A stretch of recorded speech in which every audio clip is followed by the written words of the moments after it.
Hello students, स्वागत है आप सबका आज की इस वीडियो में। और आज की इस वीडियो में बात करने जा रहे हैं पाश्चात्य राजनीतिक विचारकों की श्रृंखला में फ्रेडरिक हीगल की।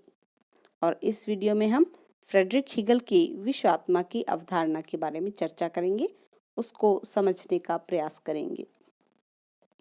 हीगल के समस्त राजनीतिक चिंतन का आधार है विश्व आत्मा की अवधारणा, और विश्व आत्मा की विशेषता है सतत गतिशीलता।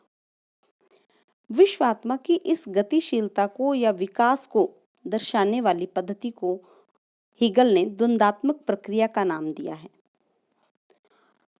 उनका जो समस्त दार्शनिक सिद्धांत है, जितने भी राजनीतिक सिद्धांत है, वो सब द्वंद्वात्मक पद्धति की पृष्ठभूमि पर ही आधारित है। हीगल के विश्व आत्मा की अवधारणा एक आध्यात्मिक अवधारणा है। हीगल ने विश्व इतिहास की विभिन्न घटनाओं को एक विकास क्रम में जोड़कर एक विकास के अनवरत क्रम का निर्माण किया और ये सिद्ध किया कि इतिहास विश्व आत्मा की अभिव्यक्ति की कहानी है। हीगल कहते हैं कि इतिहास में घटित होने वाली सभी घटनाएं विश्व आत्मा के विकास के विभिन्न चरणों को ही दर्शाती हैं कि किस प्रकार से विश्व आत्मा अपने आप जो प्रकट होती है, फिर उसका निरंतर विकास होता है और ये अलग अलग चरणों में होता है, और प्रत्येक चरण होता है वो अपने से पहले वाले सोपान की तुलना में अधिक श्रेष्ठ होता है, अधिक उन्नत होता है। इस प्रकार विश्व आत्मा निरंतर गतिशील रहती हुई विकसित होती है। हीगल कहता है कि जड़ हो या चेतन, जितनी भी वस्तुएं हैं उनमें जो अंतर करना है वो गलत है या तर्कसंगत नहीं है। सभी जड़ और चेतन वस्तुएं सब विश्व आत्मा के ही रूप हैं, और सभी वस्तुओं का जो स्रोत है वो विश्व आत्मा है, या हम कहें तो सभी वस्तुएं विश्व आत्मा से ओतप्रोत हैं। हीगल कहता है कि विश्व आत्मा मकड़ी के जाले की भांति अपनी अंतः प्रेरणा से अनेक रूपों श्रेणियों में प्रकट होती है और फिर धीरे धीरे अपने प्रारंभिक निर्विकार रूप में लौट आती है। और यही क्या है, एक सृष्टि का क्रम है, एक सृष्टि का चक्र है। विश्व आत्मा का विकास होने में अनेक सोपान आते हैं। इस चक्र को पूरा करने के अनेक सोपान हैं, जिनको पूरा करके ही ये जो सर्कल है वो पूरा होता है, जिसमें प्रत्येक जो सोपान है वो अपने से अगले जो सोपान है उसका बोध कराता है, और प्रत्येक सोपान अपने से पहले वाले सोपान से बेहतर होता है।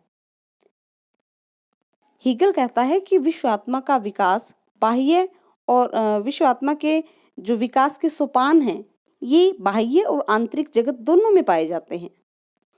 आंतरिक सोपान विचारों का बोध कराते हैं और बाह्य सोपान दृश्य जगत का, अर्थात व्यक्ति के आंतरिक जो उन्नति होती है, विश्वात्मा की जो अभिव्यक्ति है उसमें आंतरिक चेतना का भी विकास होता है, और बाह्य जो दृश्य जगत है उसका भी, संस्थाओं का भी।